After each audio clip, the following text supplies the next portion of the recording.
परमात्मा है वो परमात्मा, उनको भगवान भी कहते हैं, परमेश्वर भी कहते हैं, आराध्य देव भी कहते हैं,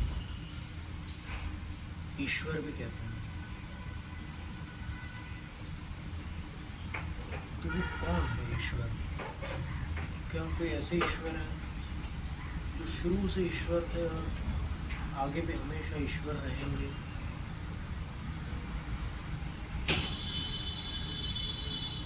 तो इस बारे में भी बहुत सारे मत मतांतर हैं।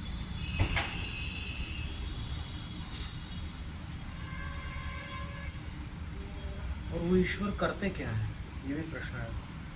और उनका स्वरूप क्या, वो कैसे है? उनका कोई आकार प्रकार है या निराकार है, सर्वव्यापी है, या कहीं उनका कोई खास स्थान है? ऐसे शायद 10-20 प्रश्न उत्पन्न होते हैं। वो सर्वशक्तिमान है या फिर कहीं कहीं वो भी असमर्थ है?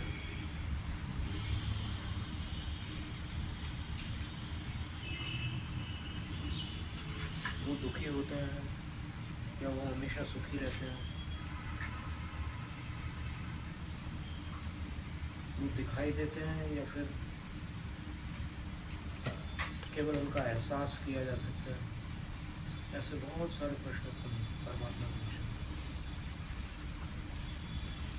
तो फिर विभिन्न संप्रदायों में अलग अलग ग्रंथ हैं, उनने अपने अपने ग्रंथों में उनकी मान्यता के अनुसार ईश्वर का, भगवान का, परमात्मा का, परमेश्वर का वर्णन किए। फिर उनके यहाँ ये भी माना जाता है कुछ मान्यताओं कि उनकी मर्जी से ही सब कुछ होता है।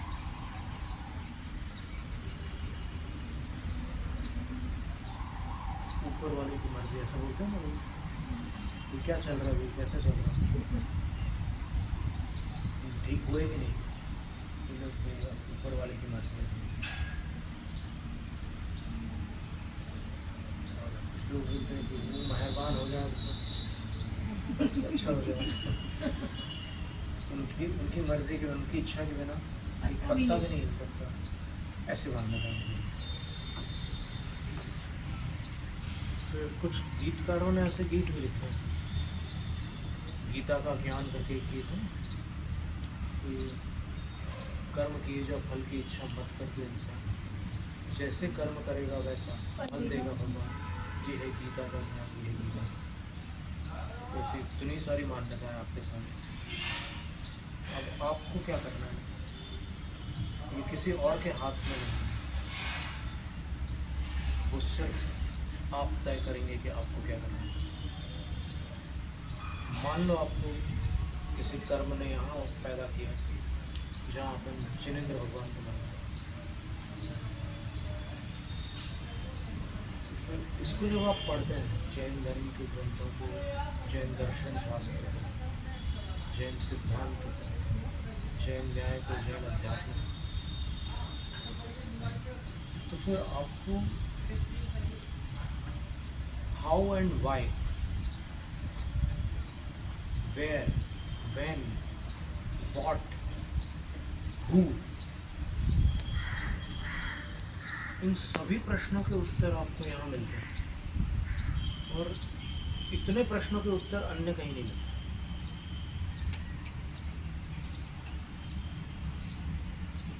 Who is God? Why is he God? How he became God? या फिर was he God for times immemorial? Will he remain God for infinity? ऐसे सारे प्रश्न यहाँ पर जैनिज्म में अगर देखते हैं तो पता चलता है कि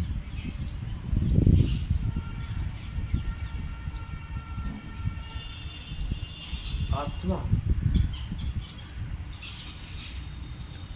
पुरुषार्थ से परम बनती है।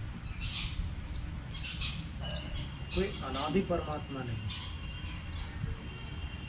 अनादि काल से परमात्मा होते आए हैं, लेकिन वो भी अनादि से परमात्मा नहीं थे जो हुए हैं।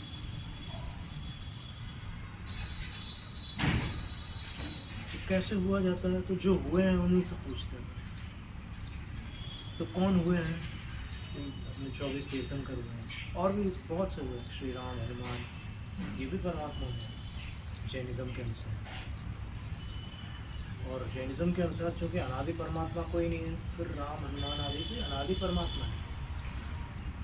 वो पुरुषार्थ करके परम आत्मा हुए, तब परमात्मा है। तो ये मान्यता है। देखो, किसी की मान्यता को अपन तिरस्कृत नहीं करते। उनको जैसा उनके चिंतन में आया वैसा उन्होंने समझा, जैसा अपने आ रहा है वैसा अपन समझे, पर अपन उनको ऊपर मान रहे हैं, सबसे ऊपर मान रहे हैं।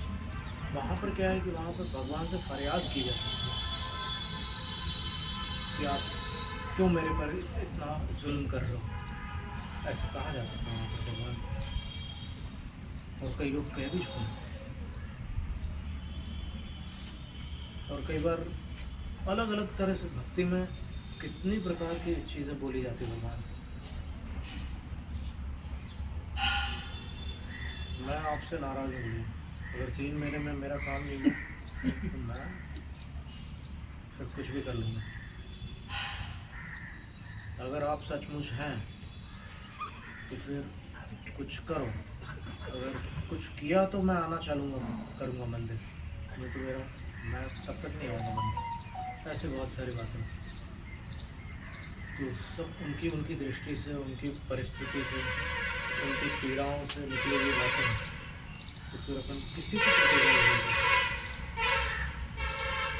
उनकी समझ है, उनकी समझ से भी वैसा होता है। जैसे अभी भी जैन साधुओं में कोई जैन साधु ये समझते हैं कि महिलाओं को अभिषेक नहीं करना चाहिए।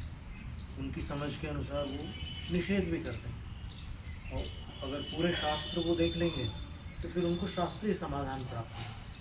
और उसमें भी अगर वो धारणा बना करके देखेंगे और ये देखेंगे कि भाई ये शास्त्र सही है कि गलत है, तो फिर उनको जहाँ जहाँ अपनी धारणा के खिलाफ कुछ दिखेगा तो उनको लगेगा कि ये शास्त्र गलत होना चाहिए, ये सही नहीं होगा। तो इसलिए जैन शास्त्र में सबसे पहली शिक्षा ये है कि पहले कोई निर्णय मत करो,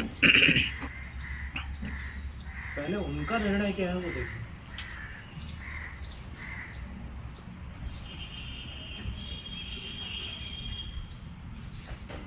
और उसके बाद फिर धीरे धीरे धीरे धीरे जो कुछ भी आप समझते जाएंगे वो सब आपके हर प्रश्न के उत्तर के रूप में समाधान बन जाएगा।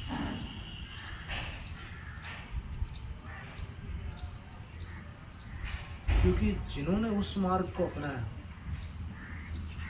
उनके जीवन में कोई अभाव नहीं था। आज तो अभावों के कारण लोग दीक्षा लेते हैं, ये संभावना बनती है, लेकिन उनमें जो तीर्थंकर जो थे या चक्रवर्ती थे या श्री राम आदि जो भी थे, उनके जीवन में किसी चीज़ की कमी नहीं थी, और बुद्धि से भी वो दुर्बल नहीं थे, और भावुकता के शिकार भी नहीं थे। हाईली इंटेलेक्चुअल्स थे, हाईएस्ट इंटेलेक्चुअल्स कह सकते हैं। तो भी उन्होंने जो डिसाइड किया,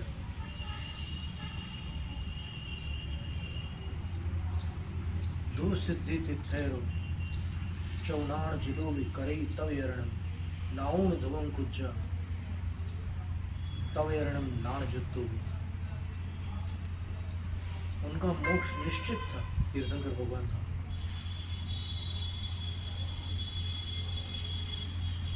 और 4 ज्ञान थे उनके पास। दीक्षा ली तुरंत उनके पास माना पड़ेगा, उसके पहले से 3 ज्ञान थे, तो भी उन्होंने तपस्या की। तो तपस्या का कुछ तो महत्व होगा, ये जानकर हे भव्य प्राणी तू भी तपस्या कर। भले ही तेरे पास ज्ञान कितना भी हो, केवल ज्ञान प्राप्त करना है तो तपस्या करनी पड़ेगी, उसके बिना काम नहीं होगा। ये सारी बातें आती है शास्त्रों में। तो जब अपने को समझ में आता है कि जमीन के अंदर सोने का पत्थर होता है, निकलता है कहीं जगह, फिर उसको बड़ा लंबा वो क्रम होता है शुद्धिकरण का। उसको धोते हैं, उसको तपाते हैं, उसको गलाते हैं, फिर उसको अलग अलग तरह से शुद्ध करते हैं। तब जाकर अंत में 16 बानी का सोना आता है भारत में, विदेश में उसको 24 कैरेट्स गोल्ड बोलते हैं। तो बस ऐसे ही है कि अपन इस संसार के खदान में पड़े हुए वो भव्य जीव हैं जो अभी मतलब ये समझ लो कि अपन वो सिद्धात्मा है जो अभी कच्ची आत्मा है। जब पक जाएंगे अपनी आत्माएं फिर परमात्मा और सिद्धात्मा होंगे। तो आत्मा की ज़रूरत क्या है, ये आपका प्रश्न था। तो जब आत्मा को अपन इतने तरीके से पहचानते हैं तब अपने को समझ में आता है कि आत्मा की ज़रूरत ये है कि वो अभी इस खदान से बाहर निकले, शुद्धिकरण करके परमात्मा और सिद्धात्मा हो जाए। यही आत्मा की ज़रूरत है। तो महाराज जी कैसे कैसे कर सकते हैं, मतलब कैसे कैसे कर सकते हैं? क्या क्या करना है तो शुरुआत अष्टमूल से, 5 उदंबर फल और 3 मकारों का है। जब वो आईने से लड़ रहे हैं तो वीडियो बना सकते हैं। उधर भी लड़ रही। वो मॉकिंग बर्ड अच्छा उस आईने से लड़ रहे हैं।